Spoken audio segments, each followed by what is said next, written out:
ABN Marathi news मध्ये आपल्या सर्वांचं स्वागत आहे। ताज्या बातम्यांसाठी एबीएन मराठी न्यूजला सबस्क्राइब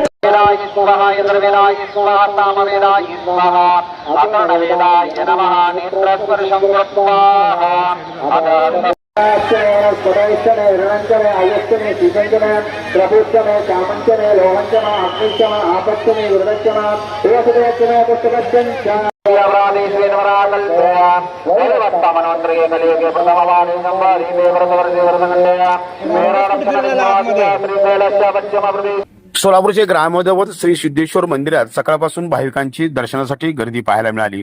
ओम नमः शिवायच्या जयघोषाने मंदिर परिसर भक्तिमय झाला। श्री सिद्धरामेश्वरांच्या योग समाधीला आकर्षक फुलांची सजावट करण्यात आली। सकाळी वैदिक पद्धतीने सामूहिक ओम नमः शिवाय जपाचं आयोजन करण्यात आले। यामध्ये हजारो भाविक सहभागी झाले होते। भाविकांच्या सोयीसाठी मंदिरात पिण्याचे पाणी, स्वयंसेवक, पोलीस बंदोबस्ताची व्यवस्था करण्यात आली आणि प्रदीप आर्ट अकॅडमीच्या कलाकारांनी साकारलेली भगवान शंकराची आकर्षक रांगोळी भाविकांचे आकर्षण ठरले। महाराष्ट्रासह आंध्र प्रदेश, तेलंगणा राज्यातूनही श्री सिद्धेश्वर महाराजांच्या दर्शनासाठी भाविक दाखल झाले। श्रावण महिन्यात श्री सिद्धेश्वर महाराजांच्या दर्शनासाठी लाभ घ्यावा असे आवाहन मंदिर समितीच्या वतीने करण्यात आले आहे।